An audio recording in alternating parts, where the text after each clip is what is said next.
Sí, claro, y ahí sí está grabando. Y bueno, querido, vamos a cerrar la jornada con el seminario de la doctora Teresa Manera de la Universidad Nacional del Sur, que agradecemos muchísimo por aceptar la participación. La doctora Manera es geóloga, docente de la Universidad Nacional del Sur y directora de honor del Museo Carlos Darwin en Punta Alta. Ha conducido numerosas investigaciones y ha trabajado muchísimo en la geología, en la tafonomía y tecnología del área de Punta Alta, de Pehuencoy, de Montehermoso, y además de las numerosas publicaciones, ha difundido sus investigaciones con numerosas charlas, disertaciones y conferencias a nivel nacional e internacional. Y bueno, como profunda conocedora del argumento, y la doctora Manera hoy nos hablará de los hallazgos que hizo Darwin en el territorio argentino y de sus primeras observaciones. Bueno, doctora Manera, yo le dejo la palabra y que disfruten del seminario. Gracias, voy a compartir pantalla. Gracias por invitarme.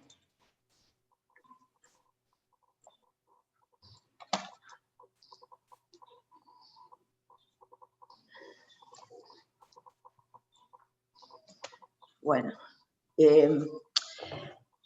¿pueden ver, no, mi presentación? Sí, se ve perfectamente. Se ve. Bueno, yo los voy a bajar a un tema concreto. Estuvimos hasta ahora escuchando grandes temas y yo les voy a proponer una visión local justamente desde Punta Alta, de alguien que fue tomando conciencia de a poco de la importancia que tenía el lugar para el pensamiento de Darwin. Yo, estudié en Bahía Blanca, me casé, me vine a vivir a Punta Alta, y fue ahí cuando, en un momento, desde la universidad nos conectan para llevar a Richard Keynes Darwin, el bisnieto de Darwin, que estaba haciendo una reedición del diario de Darwin, del diario de la bitácora de Darwin, a los sitios a que había estado en Punta Alta. Y fue así, por él, que empecé a interesarme en el tema. Es decir, cada vez fui profundizando más, y de hecho después, sobre todo cuando fue el Bicentenario, pero constantemente viene gente desde otros países, desde otros lugares, y un poco soy como la guía de los sitios, ¿no? De la guía sin título de estos sitios.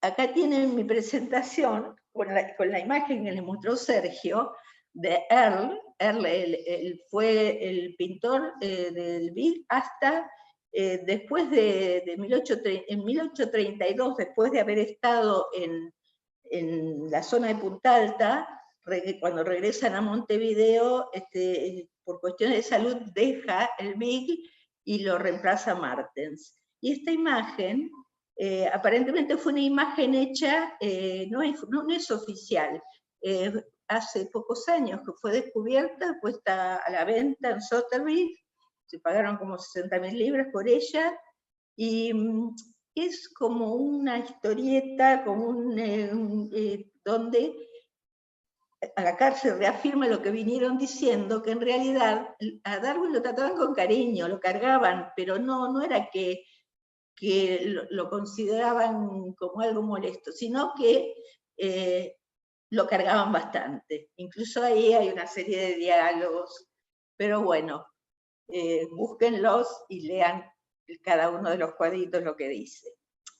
Yo entonces los quiero ubicar porque tal vez algunos de ustedes no saben dónde queda Punta Alta o la tienen una idea general, la provincia de Buenos Aires, en el partido de Coronel Rosales. Punta Alta es la ciudad cabecera del partido de Coronel Rosales, acá está Punta Alta, y al lado de Punta Alta está la base naval Puerto Belgrano, que es la base más grande de la Armada Argentina,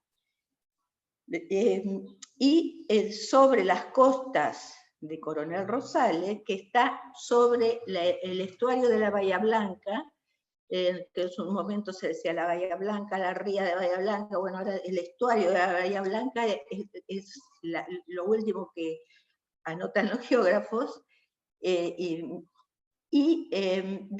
sobre sus costas se encuentran varios sitios que tienen, son yacimientos fósiles de importancia conocidos incluso a nivel internacional, y sitios arqueológicos. Y yo acá quiero puntualizarles algo sobre los lugares que están sobre Coronel Rosales, bueno, Bahía Blanca está en otro partido de Bahía Blanca, pero es la ciudad más importante. Punta Alta está a 30 kilómetros, y sobre la costa atlántica encontramos un lugar, un balneario que se llama Pehuenco, y dos localidades. Una es Montehermoso, el balneario, que es conocido por todo el mundo, donde se hace turismo, y otro sitio que está entre Pehuenco y Punta Alta, que ahora lo llamamos Farola Montehermoso, pero fue el Montehermoso, digamos, el sitio llamado Montehermoso original, que ya antes de la visita del Big se le llamaba así ese punto, y que es el sitio donde estuvo Darwin.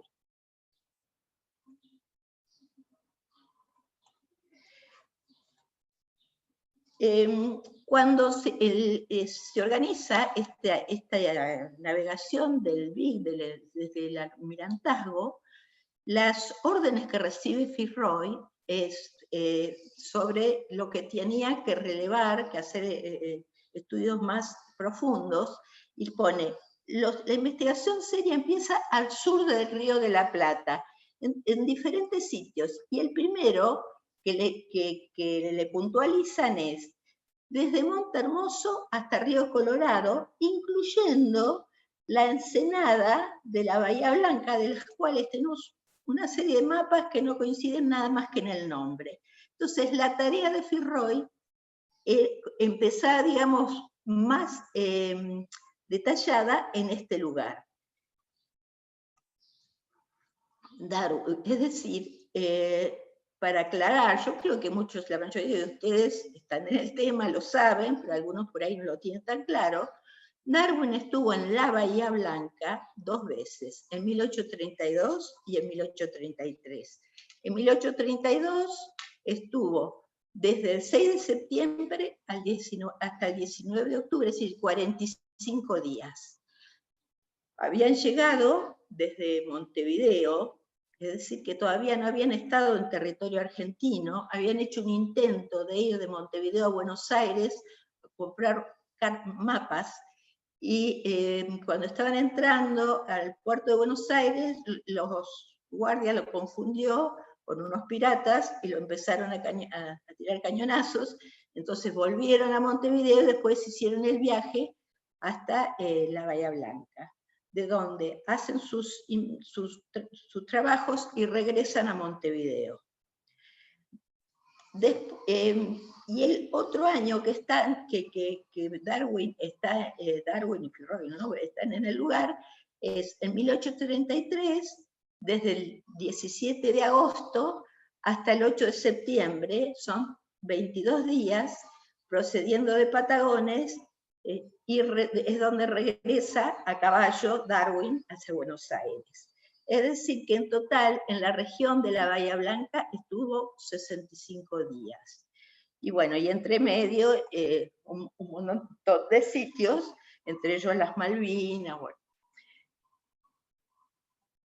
El primer, digamos, el viaje, yo les voy a contar un poco de lo que hizo en 1832, lo que vio, y lo que hizo en 1833, pero a mí lo que me interesa más particularmente es lo que hizo en Punta Alta, lo que vio en Punta Alta, pero en toda la región que lo rodea. Cuando llega el Big a la boca de la Bahía Blanca, esta es toda la ría de la Bahía Blanca, está esto es un mapa dibujado a partir de los mapas de Firroy, copiado en castellano, algunos términos están en inglés, se dibujó a partir de los mapas que hizo Firroy. Y tenemos en este rincón de un recuadrito con una foto del fuerte, de la Bahía Blanca, que se había fundado en 1828, es decir, que Bahía Blanca tenía 4 años, cuando llega el Beagle ahí, a la boca de la bahía.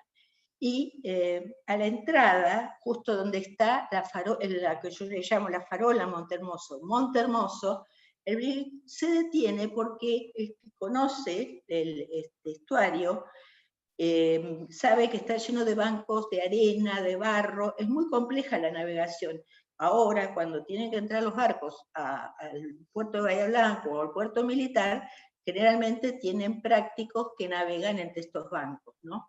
Entonces se detiene el Beagle porque no sabe cómo seguir, y justo tiene la suerte que se cruza con un barco de cabotaje, un ballenero, un barco lobero, al mando de un inglés, el capitán Harris, que era lobero y hacía cabotaje entre Bahía Blanca y Patagones.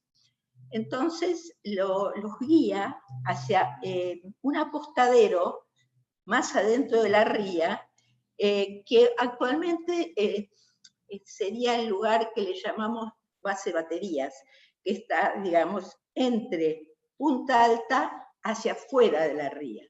Entonces, queda apostado ahí, y al día siguiente van, acompañados por Harris, va Darwin al fuerte a pedir permiso para quedarse ahí y hacer todo el mapeo. Van navegando en una embarcación menor hasta Bahía, y ahí, bueno, hablan de una serie de aventuras, y sobre todo Darwin llama la atención porque vestía un poco diferente al resto, y tenía la brújula, el largavistas, una serie de cosas que les llamó la atención, que preguntaron, ¿quién es ese? Como diciendo, qué raro que es ese tipo. Y Harris dice, no, es un naturalista. Entonces algunos se asustaron más porque no sabían lo que era un naturalista. Se quedan una noche en Bahía Blanca, pero no los tratan bien, pero no se sienten cómodos. Entonces regresan al Beagle, acompañados por soldados del fuerte, que les indican que adelanten un poco al Beagle hasta otro sitio donde enfrente había pozos de agua dulce, y al mismo tiempo que los vigilaban un poco a ver qué hacían, quedó fondeado ahí el Beagle casi todo el tiempo. Y con embarcaciones menores hacían todo el relevamiento interno de la ría. Después, cuando tenían que hacer en las partes externas, se movían al Beagle. Y Darwin, como se mareaba, en general, prefería quedar en tierra, y, como también comentaba Sergio, él por ahí se cortaba solo, se había hecho amigo de unos paisanos que le prestaban el caballo, y es ahí donde comenta sus costumbres, que una cosa... fui leyendo día a día lo que fue haciendo, y por ejemplo cuando andan a caballo, que andan, yo tengo, no, ahí no está la foto, pero un dibujo de un libro sobre Darwin que pone unos paisanos que parecen bailadores flamencos, ¿no? Pero los gauchos eran mezcla de españoles con indios, y usaban botas de potro, y Darwin al cabalgar se ve que anda descalzo para usar el estribo, como que usaba como la bota de potro, y dice que le dolían mucho los pies con eso, ¿no? El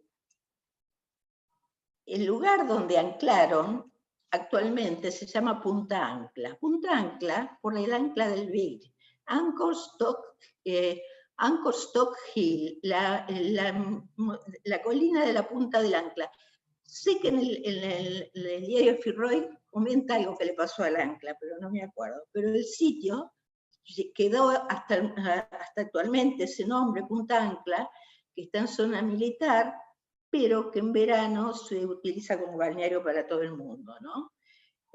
Ahí en Punta Ancla, esta es una foto actual donde hay depositadas bloques de granito para hacer una especie de espigones que no tiene nada que ver con el paisaje original.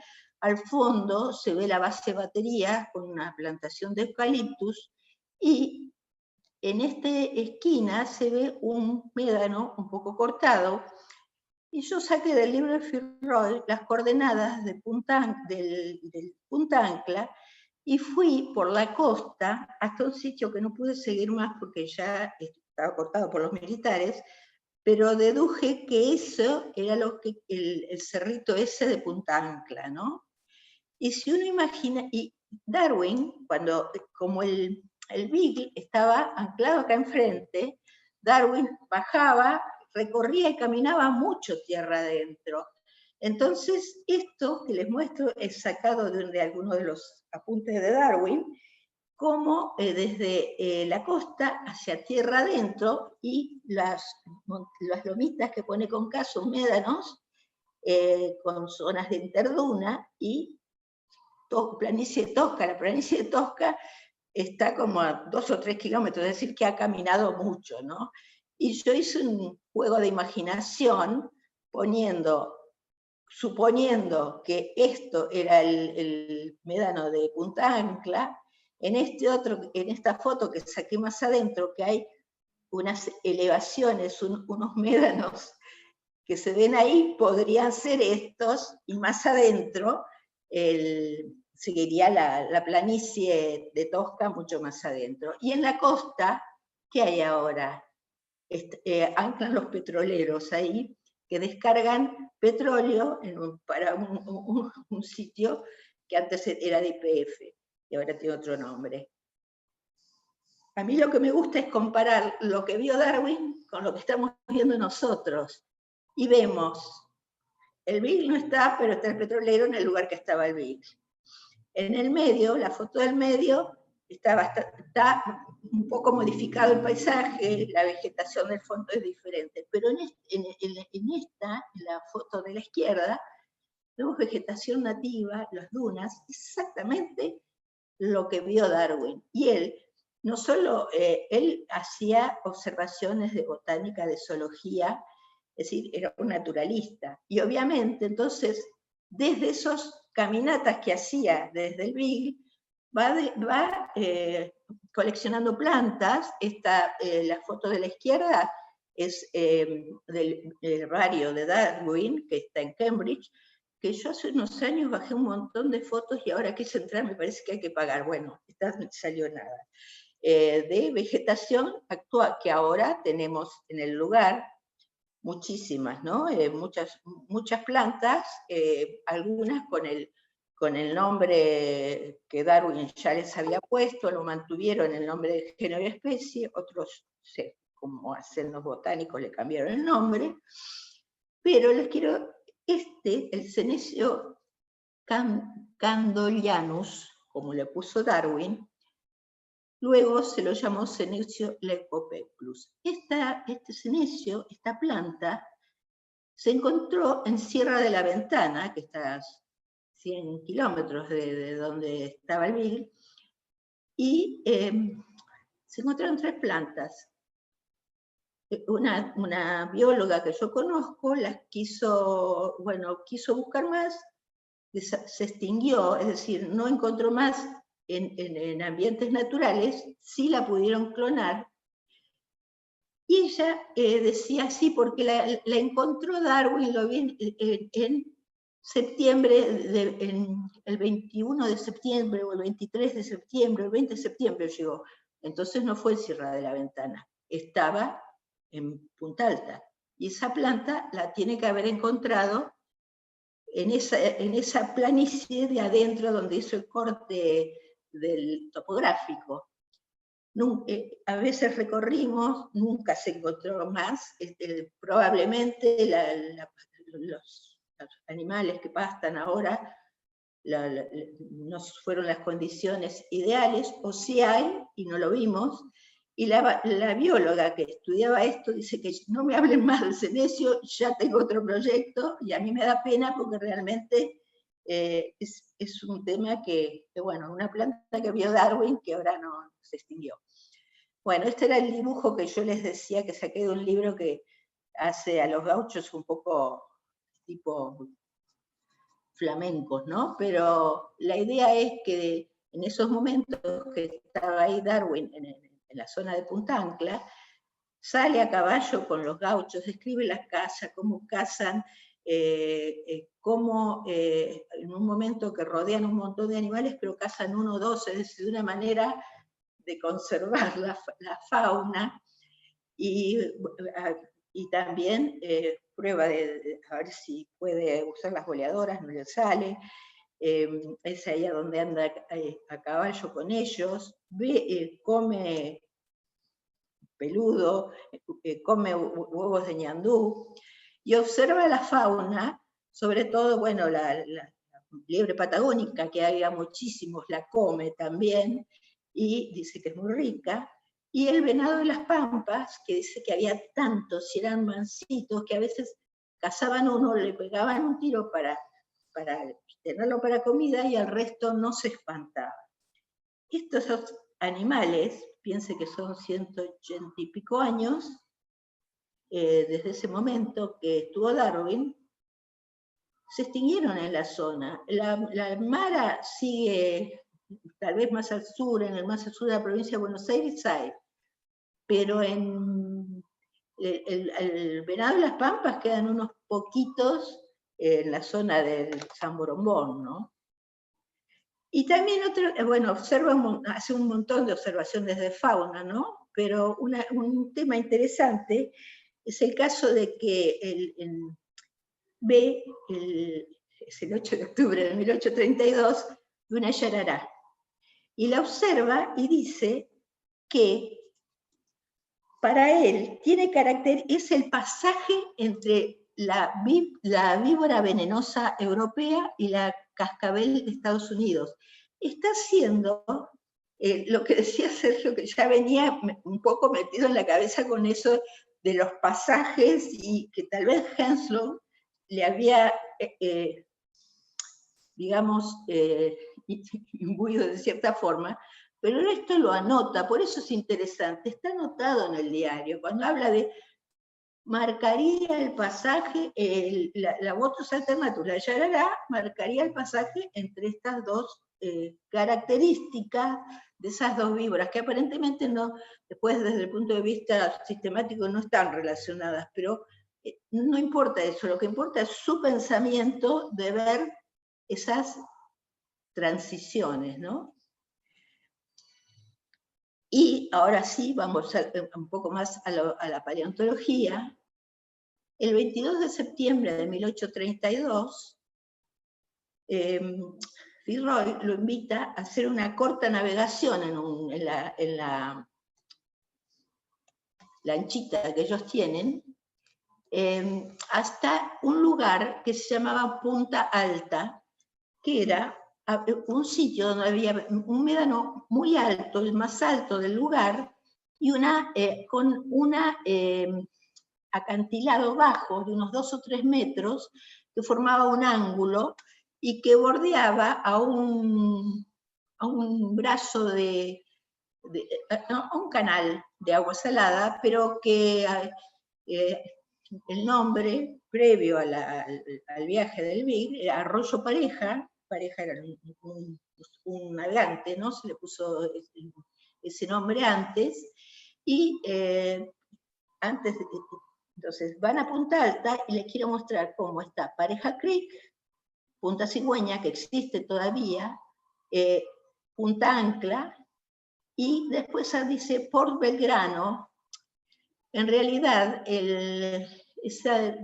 justo estuve hablando con gente que está estudiando la toponimia del lugar, y Puerto Belgrano se le llamaba, a partir de Arroyo Parejas hacia digamos, más el oeste, donde había un sitio como un fondeadero natural y que se llamaba Los Pozos del Belgrano, por un bergantín que había estado haciendo unos estudios, unas mediciones, ¿no?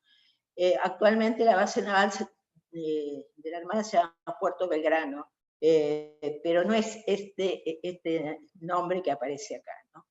Entonces, ese día, Darwin llegan desde el mar y recorren el sitio, y se entusiasma y anota en su diario, 22 de septiembre, toda esa historia, encontramos unas rocas, son las primeras que he visto, y tienen numerosos huesos de grandes animales.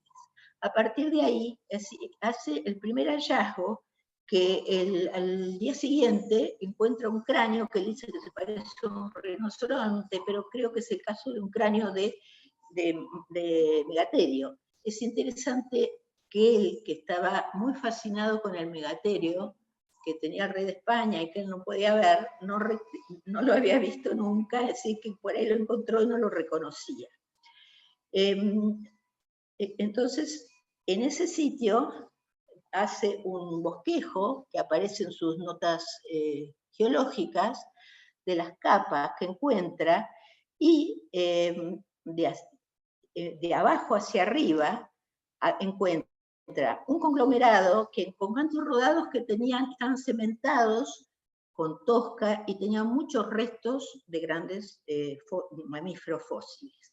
Después seguía una capa que le decía arcilla terrosa rojiza, que viene a ser como un loess con tosca, una tosca rojiza, con gran, acá está mal, gran cantidad de restos de cuadrúpedos, no, ahí encuentra restos de caparazón que él pone algunos huesos de un cuadrúpedo dacipodoide, es decir, que el caparazón que encuentra que es un gliptodonte, él lo relaciona en ese momento no con el megaterio, lo anota como dacipodoideo, que serían los peludos.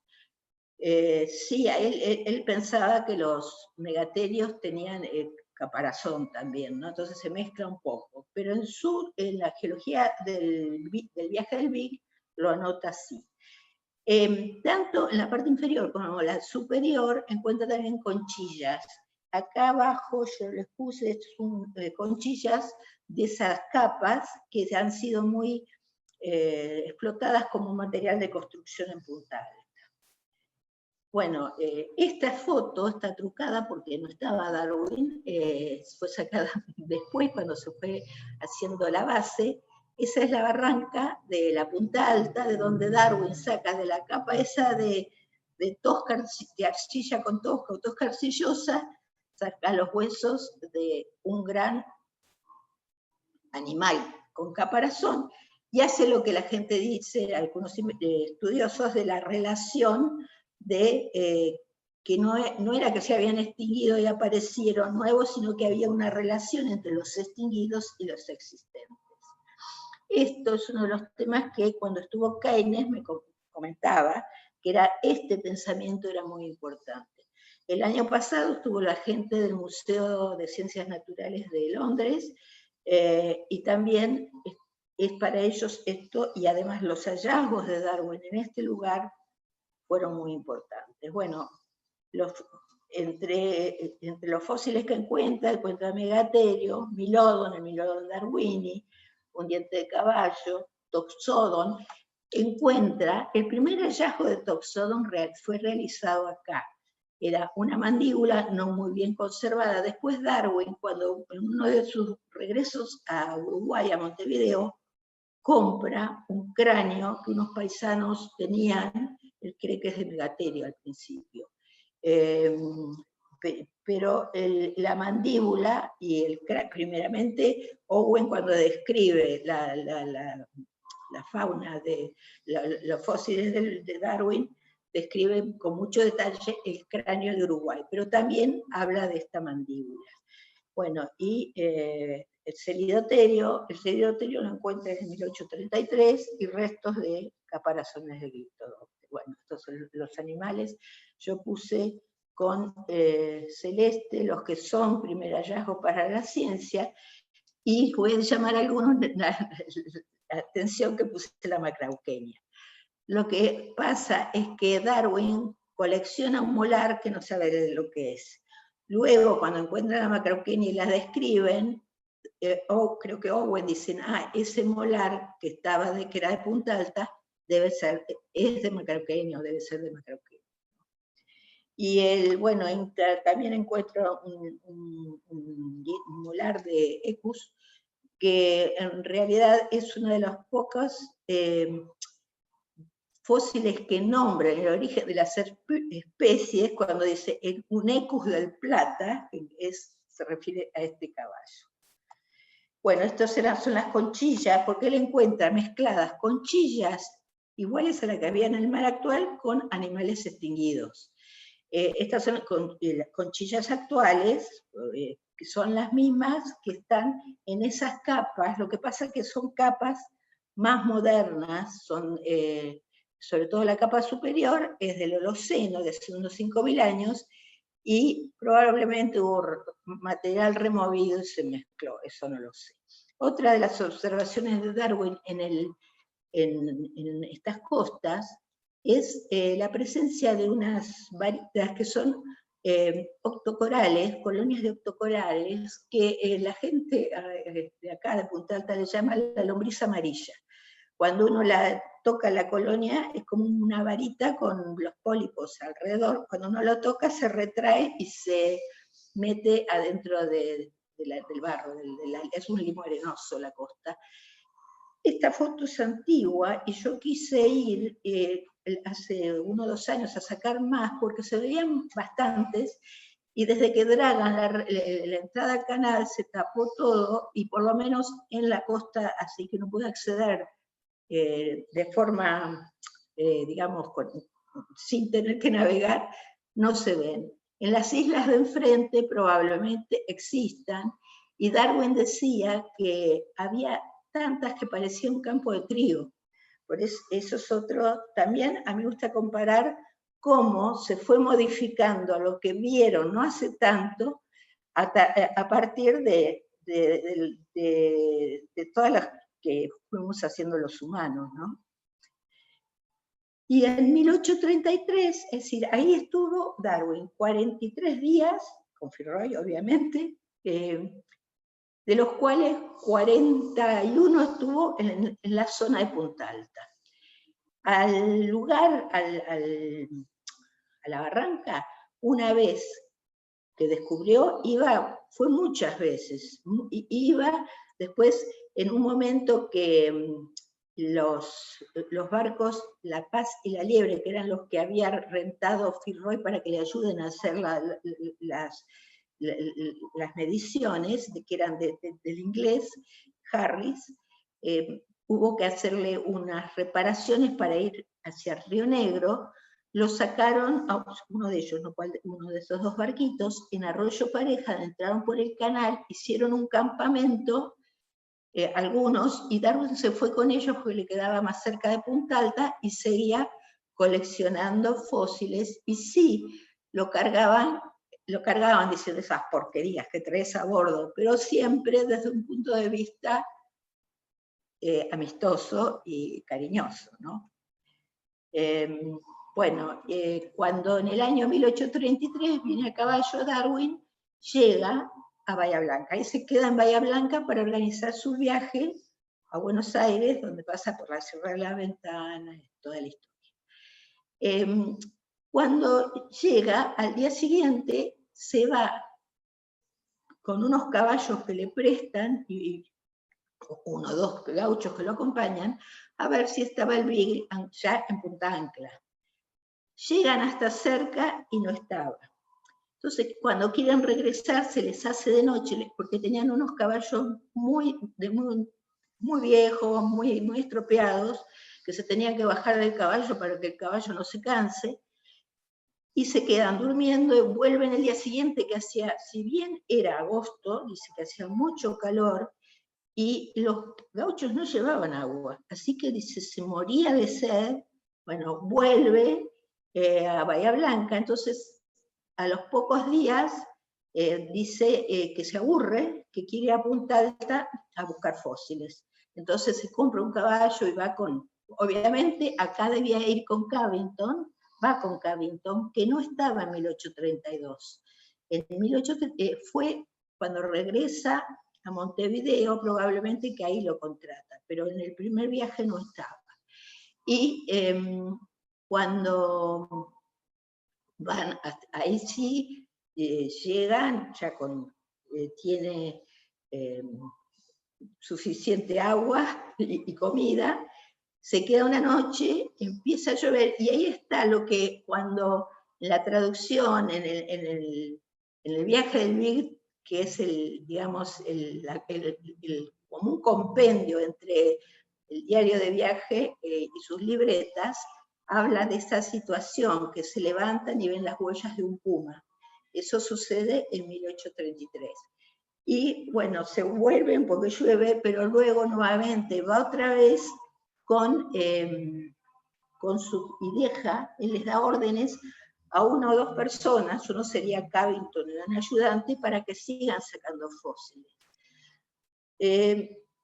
Hasta que llega el Big, que se ve que Fitzroy, cuando llega, manda una carta a Bahía Blanca para Darwin, y acá está la relación amistosa. Esta carta me encanta porque Fitzroy le dice: Big, afuera del Monte Megaterio, Punta Alta. A Punta Alta le pone Monte Megaterio, porque realmente yo pienso, ¿cómo debe haber cargociado Darwin con el Megaterio? Que ya lo cargan con eso. Le decían filos. Y acá, en toda la redacción, está en las cartas, en el tomo de las correspondencias de Darwin de 1833, le pone una serie de: espero que no te hayas muerto, no estés muy muerto de hambre ni de sed, que hayas disfrutado con el general Rosas, y te aseguro que te perdiste unos entrenamientos naval cada vez que bailaba el Big, como cargándolo, como se cargan dos amigos, ¿no? Tu hogar sobre el agua, cerca de Monte Megaterio, bueno, y sigue en la carta, que me resulta hermosa, muy cariñosa, ¿no? Y ahí muestra una relación linda entre ellos dos, ¿no? Bueno, eso es, digamos, lo que vio Darwin. ¿Y qué vemos nosotros de lo que vio Darwin?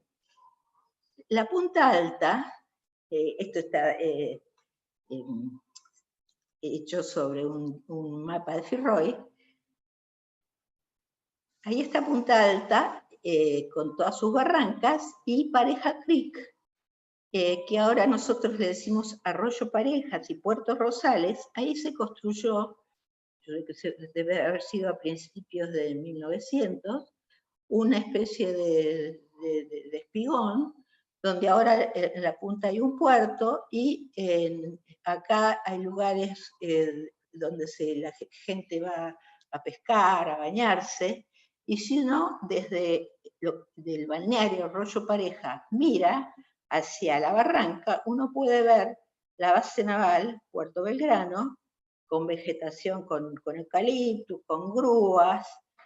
Esto, cuando se empezó a construir la base, el puerto militar que le llamaban, en 1897. Esta es la foto original donde está la esposa del ingeniero Luigi, que era el ingeniero que fue el que hizo la parte, digamos, el diseño de la base naval, era un ingeniero italiano. El ideólogo de la base era un capitán que se llamaba Dufour, que en un momento que hubo una especie de interna entre los viejos de la Armada y los jóvenes, los viejos querían que la base naval importante de Argentina estuviera cerca del río de la Plata, y los jóvenes decían: no, tenemos que estar frente al mar. Yo digo, si hubieran estado ahora, lo hubieran hecho más al sur todavía, ¿no?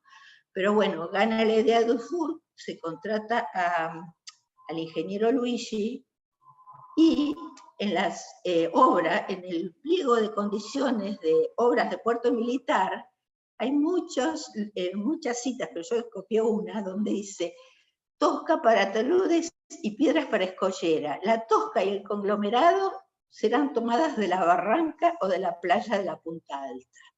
Antes de todo esto, hay el artículo, uno de los primeros artículos dice, todos los elementos valiosos para la ciencia que se encuentren, la empresa, porque esto lo hace una empresa holandesa, lo debe entregar a la autoridad nacional, ¿no?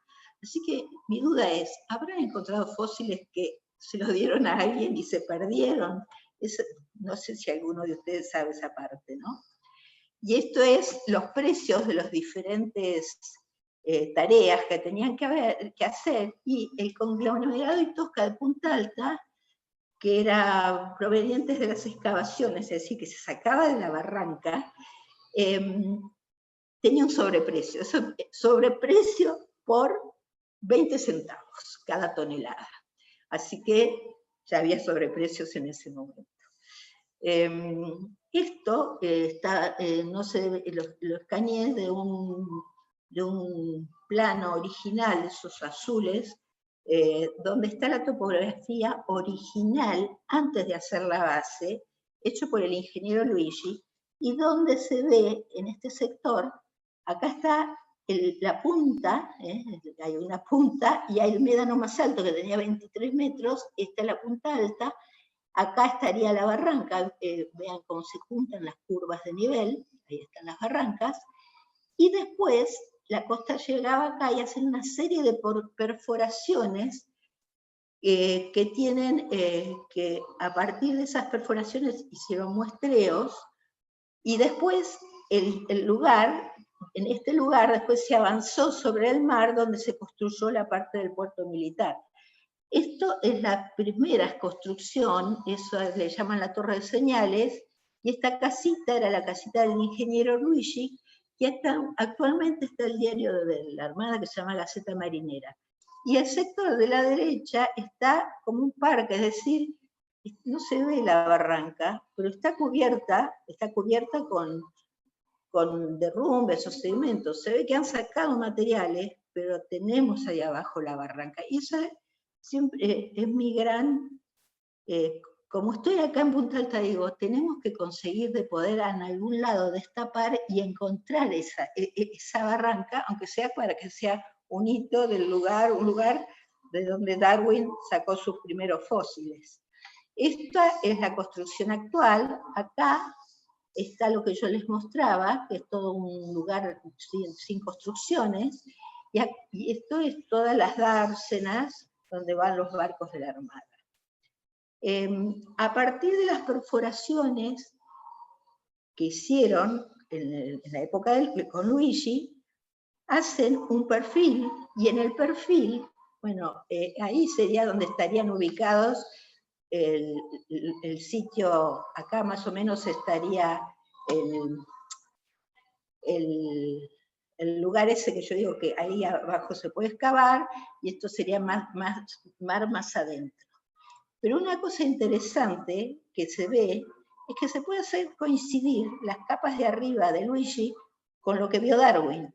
Entonces, uno ve la arena arriba, después tosca colorada, que sería arcilla de rosa rojiza, después abajo un conglomerado, que ese conglomerado estaba a flor de marea baja, es decir, cuando bajaba la marea se veía, y el primero en verlo en realidad fue Parchappe, que fue el ingeniero militar que diseñó el fuerte de Bahía Blanca, y que era amigo de d'Orbigny, y redacta en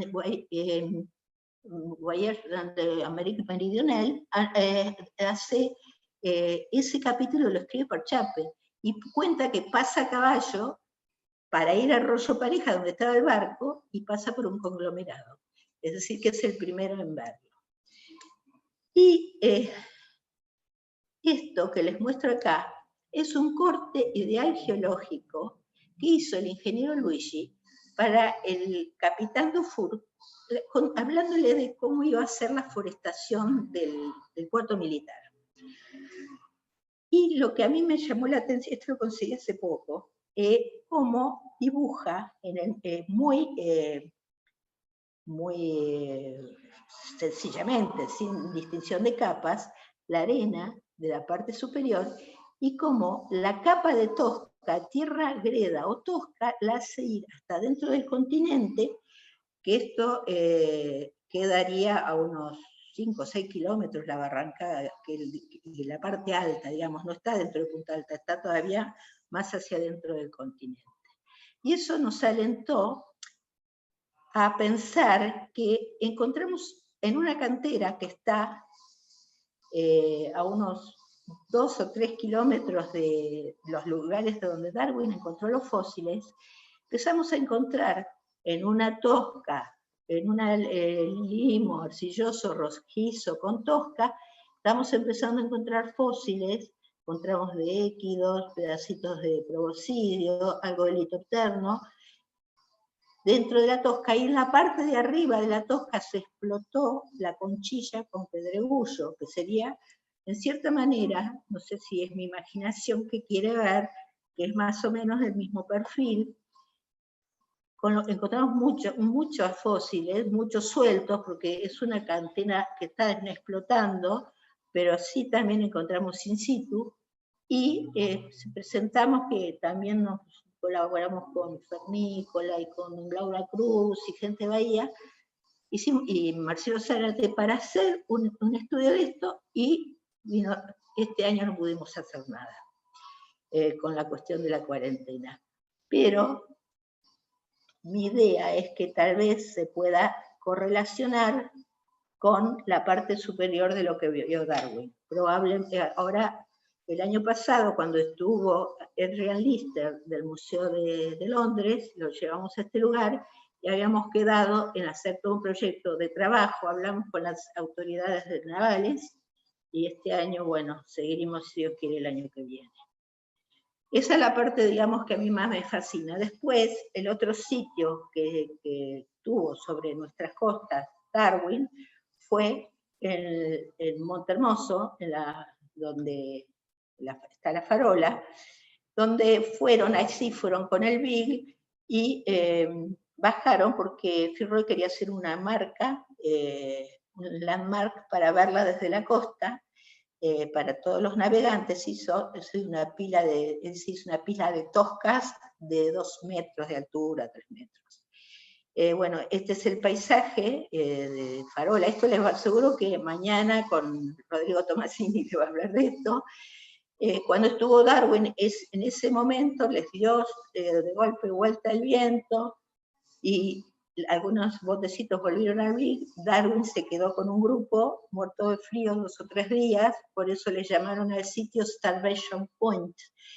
Y cuando estuvo Richard Keynes, leía esa parte del diario y miraba el lugar y se emocionó, porque está igual sin modificar. Bueno, también acá encontró vegetales, algunos, como el esparto nefedroide, es una planta que en la provincia de Buenos Aires es endémica solo de ahí, pero bueno, existe en la zona cordillerana. En principio se creyó que era una especie distinta, se llamó Neosparton darwinis, pero en realidad es otro, es más común. Y acá tuvo 2 veces Niles Eldredge, que es cuando llega, la primera vez que lo acompañé a Farola, venía con la esposa me dice, este es el Santiago de Compostela de mi marido. Estaba re emocionado porque él dice que el hallazgo de los restos de un cávido, que en su momento, bueno, Darwin anota en su libreta que encontró un animal fósil, igual que la cavia, como le decía la Mara en ese momento, pero más chico, debe ser un antepasado. Hace así un razonamiento muy de antepasado descendiente, y para él este sitio es más importante que la Punta Alta, porque es una cuestión de, esto ya son posturas, opiniones personales, Pero bueno, también este lugar es hermoso porque prácticamente ni la vegetación ni el paisaje ha sido modificado. Ahí se construyó el primer faro sobre la costa atlántica argentina, y ahí estuvo Florentino Ameghino, que leyendo la obra de Darwin, va ahí y escribe en el 1887 una nota en el diario La Nación diciendo, bueno, que quedó maravillado, y a partir de ahí comenzó también sus investigaciones. Esta fue en 1987, Keynes, Darwin, cuando lo llevamos, acá estaba Silvia Ramallo y Esther Farinati, que ellas también hacían paleontología en la Universidad del Sur, y en 2009 estuvo Sarah Darwin, es decir, que volvieron los Darwin a Montehermoso. A partir de los hallazgos de Ameghino se descubren nuevos sitios paleontológicos como Playa del Barco, que el otro era Plioceno, esto es Pleistoceno. Después se encuentran yacimientos de huellas fósiles de Pehuenco, y a partir de todo eso, desde el Museo Darwin de Punta Alta, luchamos para que se proteja todo esto. Entonces, en 2005 logramos que se haga una ley que declara Reserva Geológica, Paleontológica y Arqueológica Provincial Pehuenco-Montehermoso a los sitios que están fuera de la zona militar, porque los sitios más darwinianos están dentro de la zona militar. Pero también desde el Museo Darwin logramos mandar una carta y influenciar en que se firmara el protocolo de creación de la Reserva Natural de la Defensa Baterías Charles Darwin, que fue en 25 de septiembre de 2013, que tiene 5 kilómetros de frente por 2, digamos, hacia el continente, y entonces está dentro de territorio militar, pero es un convenio entre parques nacionales y el Ministerio de Defensa, así que eso está protegido. Esas cosas van quedando como en segundo lugar, pero está protegido.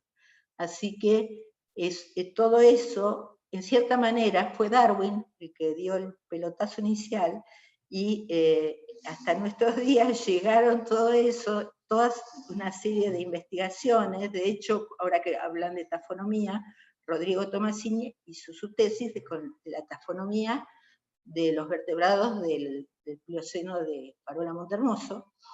Y bueno, mi curiosidad y mi gana de proteger todo esto con la gente del museo, logramos estas 2 reservas, y bueno, todo gracias a Darwin, que fue el primero en ver lo que había en el lugar, y ser tan buen observador y escribir tanto, porque todas las cosas que escribió, y tan lindo, los invito a leer todo lo de Darwin. Y nada más. Bueno, lo mío fue más sencillo e histórico, pero espero que les haya gustado. Esto es desde mi lugar, es lo que les puedo contar. Déjame decir algo. Déjame decir, Pablo. Teresa tiene un perfil adopta un perfil muy bajo, pero todo lo que está presentando Teresa tiene un valor que espero que sepamos conmesurar, porque es importantísimo todo lo que ha hecho para recuperar y mantener información básica sobre los trabajos de Darwin. Cuando todo eso desaparezca, perdemos una parte de la historia. Los diarios de Darwin son muy buenos para la cronología, no tanto para otras cosas porque están completamente editados. Casi todos los pensamientos están escritos con cosas que él ya iba elaborando. Así que esta información de base de la recuperación de los sitios, fíjense que es una especie de, como dice, es una meca para muchos investigadores que tienen que ver con Darwin. Así que yo siempre admiré la energía que Teresa le pone a esto. A mí no me importa que los proyectos sean chicos o grandes. Me parece, lo que me importa es que estén hechos con ganas y que tengan un valor para el resto. Y esto tiene un valor incalculable, no solamente para nosotros, sino para el resto de la comunidad evolucionista. Así que bueno, ahí corto, pero espero que los más jóvenes tomen la bandera para que esto que está generando Teresa se pueda mantener a lo largo del tiempo. Y ya me callo. Muchas gracias, Sergio. Bueno, sé que siempre fuiste un referente para mí, así que, y que ya sabía lo de Henslow, lo que vos pensabas, ya lo sabía. Bueno.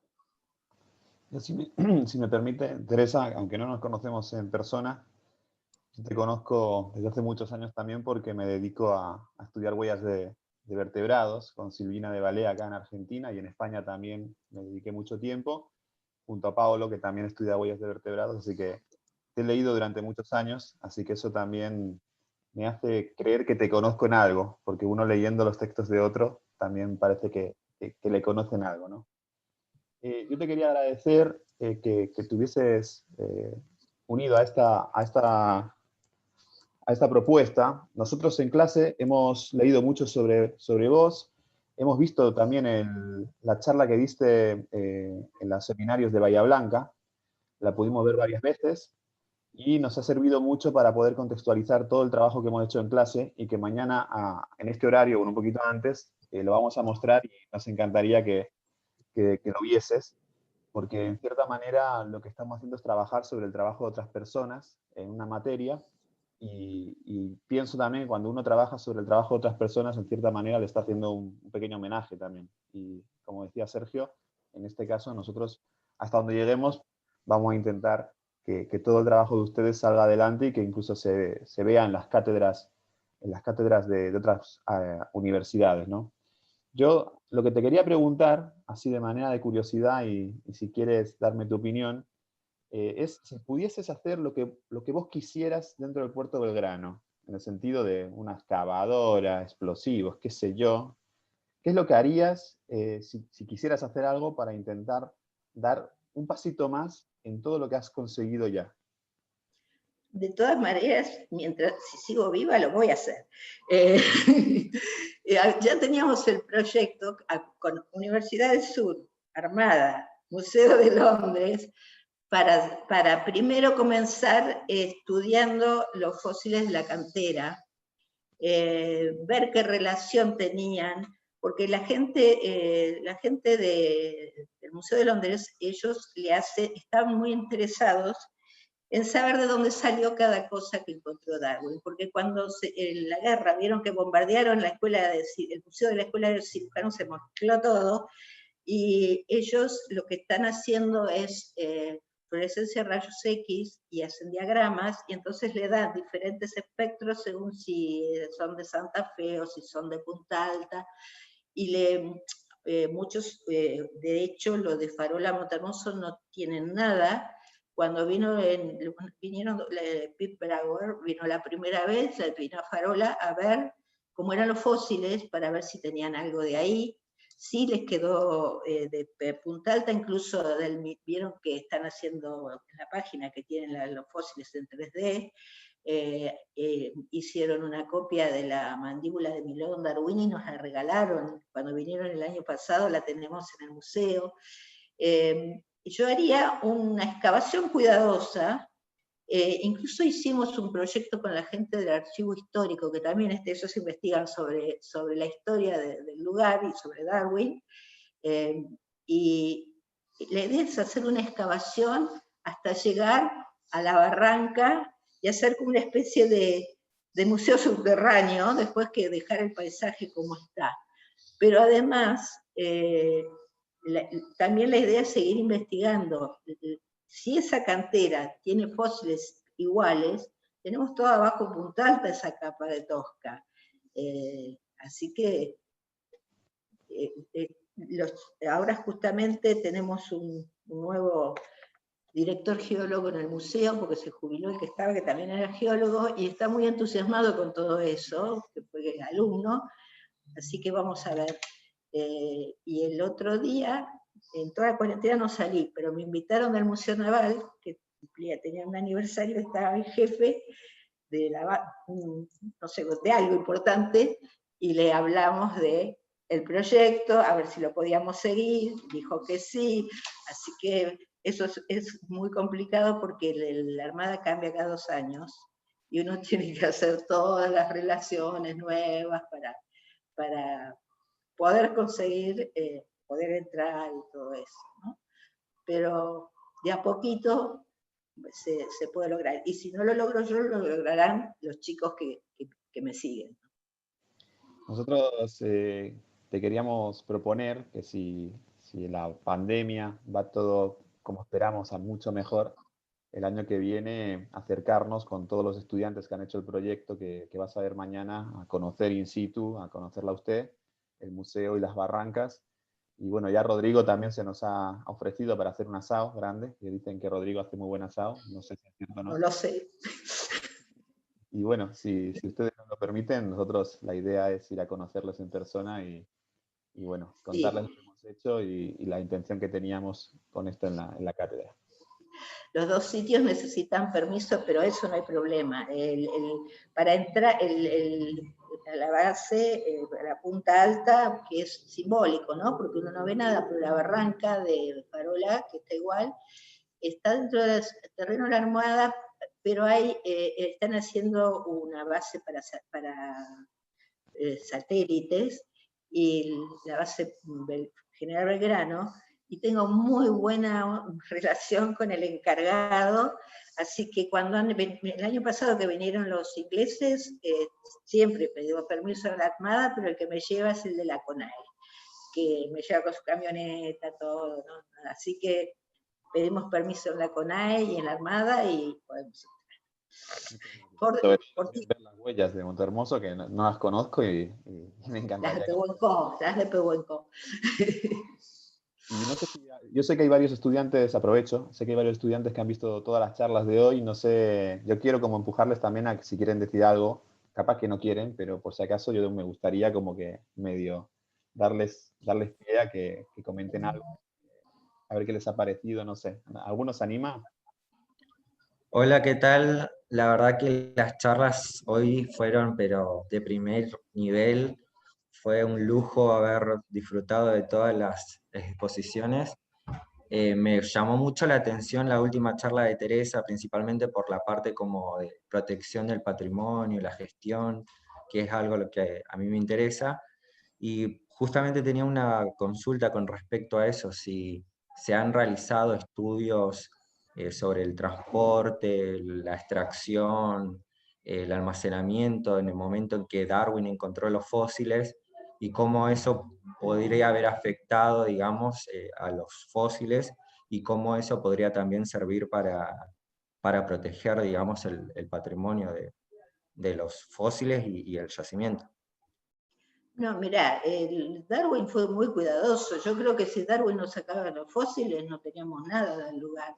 Él embalaba con mucho cuidado los materiales, les ponía etiquetas, bueno, a veces se le un poco las etiquetas, pero el gran problema fue la guerra, ¿no?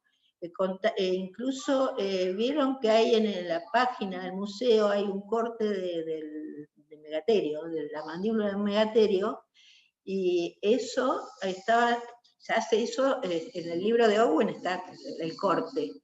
Y nos contaban la gente del museo que no encontraban, tenían una mitad sola, hasta que encontraron la otra mitad en la casa de Darwin. Y las pudieron juntar, ¿no? Pero estaba todo, estuvo bien el transporte, porque él lo embalaba, lo mandaba hasta desde Montevideo, lo mandaba en barcos, y Hanslow era el que lo desembalaba y lo mandaba a diferentes investigadores. Eso fue cuidadoso. Ahora se puede.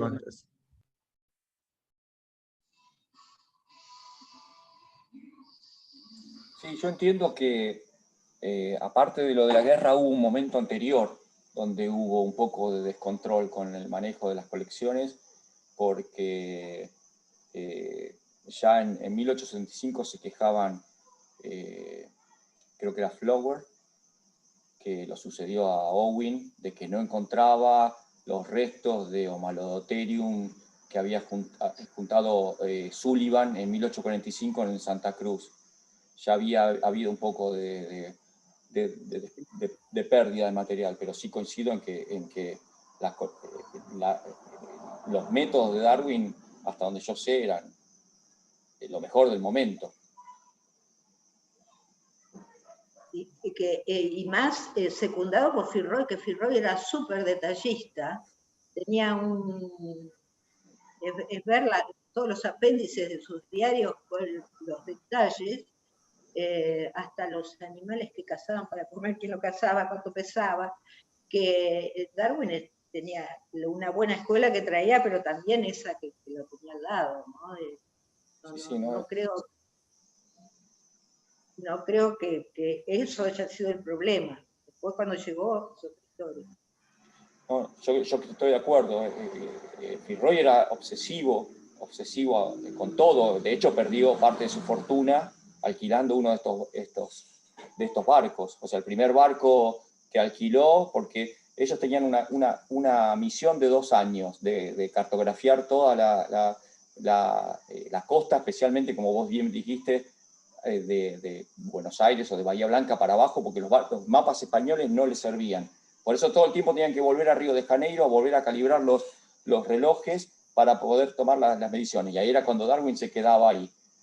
Cuando Firroy vio que no le alcanzaba el tiempo, que necesitaba otro barco, alquiló un barco. Después le pasó la boleta compró un barco. Primero uno alquiló y otro compró. Le pasó la boleta al almirantazgo y el almirantazgo le pagó de mala gana. La segunda vez dijo, no, nosotros no te autorizamos a comprar un barco. Y lo pagó él. Claro. O sea, era una entrega, como vos decís, al trabajo, a la obsesión, esto hay que hacerlo, que realmente se le ponía mucho cuidado a las cosas. Bueno, y Darwin también se pagaba el viaje. Eso es otra de las cosas que se lo pagó el papá. Y que justo en esa carta que yo les mostré, que es todo en chiste, le dice que les compre una vaca en Bahía Blanca, les compre una vaca para comer, que la pague Darwin, como diciendo, hacete cargo de comprarnos un asadito, ¿no? Es decir, que ponían una de las dos, esas, La Paz y la Liebre, que eran esos dos barcos que alquiló para hacer el relevamiento de la bahía, y es lo que vos decís, que yo sé que una parte no se la quisieron pagar, perdió plata. El Adventure lo compró. El Adventure lo compró. Adventure, sí. Y no se lo pagaron. Una cosa que con Firroy, cuando viene en este viaje, en el viaje de que vino Darwin, yo estuve, no sé si están así ustedes que están en esa parte de la historia, que él, Firroy, bueno, tenía muchas relaciones con influencias, ¿no? Y él quería hacer ese segundo viaje para traer a los fueguinos, y es por influencias que tiene que le dice, bueno, te vamos a dar un barco, y finalmente le dan el Big nuevamente, ¿no? Pero que él sentía que había dado su palabra, que los tenía que traer de regreso a Tierra del Fuego, ¿no? No sé si lo leí en un libro sobre la parte geológica de la teoría de Darwin. No sé si es así. Sí, efectivamente es así. De hecho, yo conté más temprano que en un momento peligraba la segunda expedición. El almirantazgo parecía que no la iba a mandar, y él alquiló un barco y ya había hecho todos los preparativos como para traer de regreso a los fueguinos a su costo. Después, como finalmente deciden arreglar un poco el Beagle y lo fletan, eso quedó en la nada, pero efectivamente Darwin Firroy ya había iniciado las tratativas para alquilar un barco.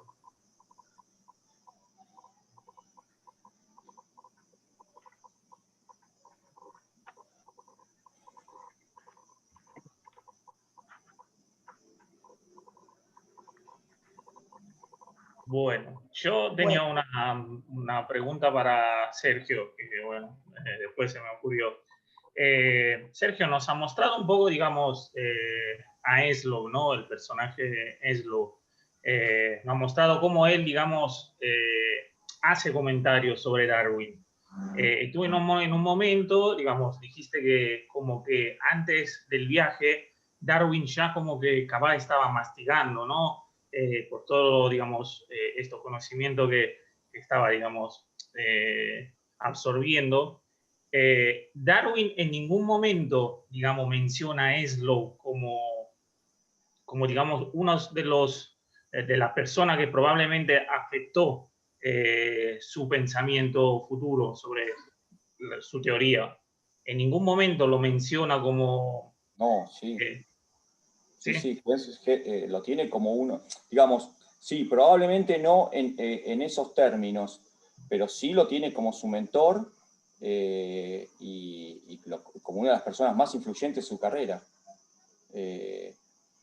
Ahora, después atrás de eso no sé qué hay, pero tampoco habla tanto de otros, de los conceptos de otros, simplemente las cosas que yo que mencioné hoy, ¿no?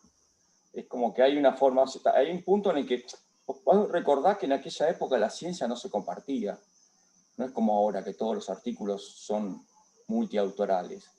El mismo Ameguino no lo nombra a Carlos, o sea, no le incluye a Carlos en ningún trabajo. Hay otra visión de la cosa. Pero bueno, es cierto, yo esto lo he comentado en el 2009 a distintas personas y no me dieron mucha bolilla. Pero me pareció que era importante volver a mencionarlo. Yo creo que ahí hay un montón de cosas como para tener en cuenta. Creo que es un camino medio muerto porque de Henslow no hay mucha más documentación. Hay documentación, pero me pasó lo mismo que le pasó a Teresa. En el 2009 vos accedías a todo y hoy no accedes a todo sin pagar. Entonces, cosas que yo había leído no las pude recuperar en esta oportunidad. Comentarios específicos de la y de varios más, caía a la página del proyecto Darwin y bueno, no llegaba. Pero ya te digo, son cosas, acá estamos trabajando en un límite muy sutil en la interpretación y la historia. Mucha de la información pasaba por los diarios, por los periódicos en aquella época. Por eso lo que decía Héctor, a mí no me sorprende que haya estado todo difundido. A Darwin se lo conocía ya se sabía de qué iba a hablar cuando presentó el origen de las especies en el 58, ya estaba ahí.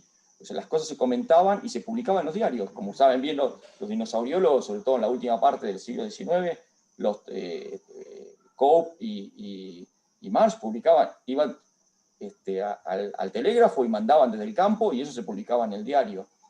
Entonces, esa información más dura es más difícil de igual, digamos, también por correspondencia, ¿no? Muchas veces... sí, digamos. Sí. Por eso te decía, el diario del famoso, yo no sé si, yo nunca leí el original del diario de Darwin, pero el diario de Darwin debería tener muchas más imprecisiones, porque lo que nosotros leemos del relato del viaje de Beagle está editado. O sea, por él mismo, en función de lo que aprendió de Owen acerca de los fósiles. No, pero Sergio, está el diario, el original, el que yo digo la bitácora, es el que editó Keynes, pero con comentarios. Es día a día, de donde yo saco la información, lo saco de ese que está en inglés, no tiene traducción al castellano. Perfecto, claro. Perfecto. Ese está buenísimo. Claro. Incluso de Darwin Online, a veces uno puede bajar notas manuscritas, que cuesta un poco la letra de Darwin, pero cuesta leerla, pero uno ahí tiene el material de primera, ¿no? No, por eso yo el viaje al Beagle en castellano no lo recomiendo porque se mezclan todo, está todo editado. Ese justamente no aparece el Darwin en 1832, que es cuando más estuvieron en la ría de Bahía Blanca. Aparece en 1833. Sí dice todos los fósiles que encontró, pero lo había encontrado en 2 años. y está editado, está bien, porque él con eso fue su primer libro, que fue un medio bestseller también, porque como él ya cuando llegó de regreso ya lo conocían, editó eso rápido y bueno, fue un éxito, ¿no? Pero hay imprecisiones. Yo quería hacer un comentario a propósito de lo que decía Sergio recién, y que también por ahí obliga a releer un poco esas historias oficiales, que yo no me acuerdo quién, pero yo he leído por ahí en varias ocasiones que Darwin era una persona un tanto que no estaba muy dispuesta a las discusiones y que por eso tenía la ayuda de Huxley. Y bueno, esa versión como que un Darwin que rehuía esa vida pública, ese debate público. Lo que pasa es que lo hacían a través de publicaciones en los periódicos, digamos. O sea, era otra forma de discutir que no es la misma que el sistema científico tiene ahora, ¿no? Eran cartas y publicaciones en los periódicos, y ahí Darwin sí intervenía, y intervenía con mucha frecuencia para discutir con otros autores, ¿no? Sí, son contextos, ¿no?, que nos cuesta entender, Claro, que realmente nos cuesta entender. Yo hago un esfuerzo y no creo que comprenderlo del todo. O sea, creo que está bueno poner nuestra visión de investigadores, pero siempre ponerse en la cabeza de una persona del siglo XIX. Por eso yo comenté hoy que era Fitzroy. Como decía, hay toda esa aventura naval. Bueno, Fitzroy era un aristócrata y para el rol del aristócrata a él le correspondía en su formación proteger a los otros, porque así funcionaba la sociedad victoriana. El aristócrata cuidaba al resto y lo explotaba, por supuesto, pero digamos, eso es lo que el tipo entendía en su buena voluntad. Termina peleándose, no, digamos, despreciando la ayuda de Darwin. Cuando él cae en desgracia, Darwin lo va a ayudar, porque él no podía aceptar ayuda de un burgués, de alguien que Darwin lo quiere acomodar, y él termina despreciando eso, y termina mal, ¿no? Termina muy mal. Después el que quiera leer sobre Fitzroy se enterará cómo terminó. sí, Pero se termina suicidando, ¿no? se termina suicidando, sí. Sí. Son contextos muy diferentes, es muy difícil. En todo lo que es revisionismo, a veces tratamos de ver las cosas solamente con el parámetro actual, que nos da una valoración de las cosas de acuerdo a nuestros parámetros actuales. Y en ese momento la gente hacía lo mejor que podía o lo peor que podía, de acuerdo a los parámetros de ese momento. Entonces es muy difícil. Como decía Teresa, es muy difícil entender la letra, pero también es muy difícil entender la redacción, la forma que se escribía. Son otros tiempos para escribir. Hoy escribís un chat, se resuelven 20 palabras, y antes el discurso tenía mucho que ver, y en otro lenguaje y otra forma de hablar en esa década, en esa época. Así que lleva un esfuerzo bastante interesante. Pero bueno, como te digo, Matías, es mi visión esto, lo que yo propongo de qué es lo que me parece que sí tengo para mí que Darwin tenía más que lo que se contaba en la historia original, cuando empezó a juntar cosas acá, cuando empezó a ver toda la naturaleza. Yo creo que estaba metido en el tema, porque Henlus estaba en eso. Ahora, después, ¿qué hizo con eso? No sé. De hecho, algo que avala alguna cosa que a mí personalmente me molestó, a lo largo de toda la historia posterior, Darwin sigue interactuando con todos, Henlus se guarda, mantiene correspondencia, lo sigue soportando a pesar de los embates que sufre a raíz, cuando se empieza a meter con el origen del hombre, de los embates que tienen los otros, y él era un religioso y lo seguía soportando. Y Darwin, que es un Darwin distinto al que se fue, porque el anterior era aventurero, le gustaba andar a caballo, a cazar, andar con perros, qué sé yo, vuelve a Inglaterra, se convierte en otra cosa, quizás por su enfermedad, no lo sé, sí, para mí sigue siendo un misterio. Cuando muere Henslow, lo único que hace es mandar un tibio mensaje de pésame. Henslow, toda esta gente, una cosa que yo creo, a veces lo he dicho para cosas acá, uno tiene que meterse. Hoy estaba chequeando, hoy tenemos un mundo de 7.000 millones de habitantes, pero 8.000, creo que estamos cerca de los 8.000. en 1830 había 1.000 millones de habitantes. Es un mundo mucho más chico, con una comunidad, con una humanidad que estaba fundamentalmente, era rural, para la cual todo esto que nosotros estamos mencionando pasaba completamente por el costado. O sea, esto son núcleos muy pequeños de gente la que está capacitada para absorber esto. Entonces, si vos empezás a achicar ahí, las relaciones están todas metidas ahí adentro. Cuando empezás a analizar a Meguino, también, o sea, son toda gente que están, para analizar la demografía de Argentina en la época de Ameguino, y bueno, Ameguino tenía todos los contactos que podía tener. Toda esa gente estaba comunicada, no es como ahora que vos tenés tanta gente y tanta diversidad. Entonces, son mundos completamente diferentes, que nos cuesta entender. No sé si se capta eso que quiero decirte. O sea, toda esta gente, Henslow era famoso, Sedgwick era famoso, Lyell era famoso, Wallace para mí, todo el mundo lo pone como un gran víctima, y yo creo que desde su lugar, él explotó la figura de Darwin durante muchísimo más tiempo. Wallace llegó a casi a los 100 años, y seguía recibiendo medallas de viejo, porque seguía siendo la imagen de Darwin, le siguió explotando, él que surgió de otro lugar, ni siquiera era burgués, y él se acomodó con la venta de fósiles y todo lo demás. Y lo de Darwin fue un espaldarazo para Darwin, que le duró 60 años después, para Wallace. Entonces, era toda gente que estaba relacionada. Es muy difícil pensar eso ahora, me parece a mí. Sí, con todas las contradicciones y con todas las tensiones del siglo XIX. A mí me parece que Darwin es un típico personaje hijo del siglo XIX. Sí, Y cuando vos absolutamente. lees, ves las ambigüedades y las tensiones, por nombrar una. Darwin es racista, como no podía ser de otra manera, pero es profundamente antiesclavista, es militantemente antiesclavista, y además es lo que podríamos llamar un meliorista, es decir, puede decir cualquier barbaridad sobre, que para nosotros es una barbaridad, sobre los llamados pueblos inferiores, pero al mismo tiempo tener esa confianza que tenían en que esa desventaja o ese déficit de los salvajes podía ser resuelto mediante la educación, mediante ciertos mecanismos sociales. Así que, y esas son tensiones propias del siglo XIX, ¿no? Ni que hablar de las tensiones epistemológicas, digamos, de un personaje como Darwin, ¿no?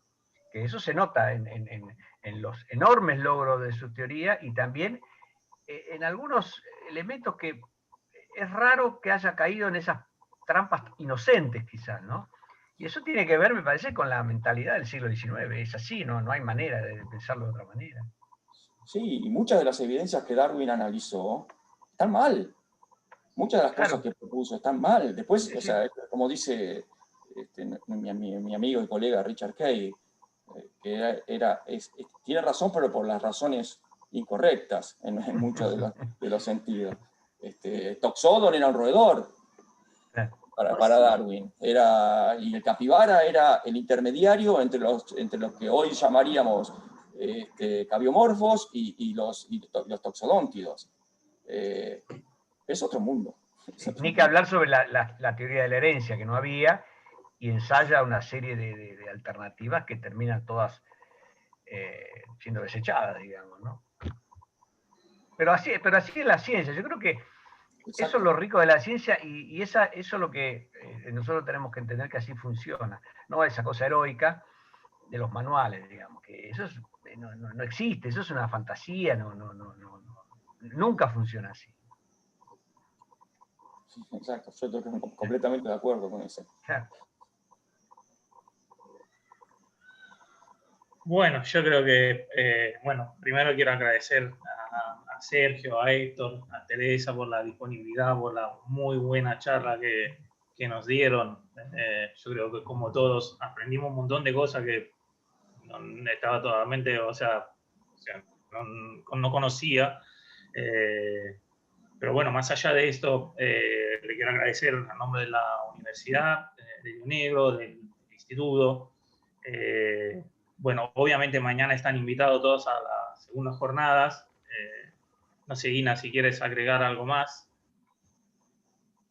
Y no, darles las gracias. Muchas gracias, Héctor. Muchas gracias, Sergio. Muchas gracias, Teresa, por ayudarnos en esto. Y bueno, nosotros hemos disfrutado muchísimo, por lo menos yo he disfrutado muchísimo. Mañana espero que también así sea.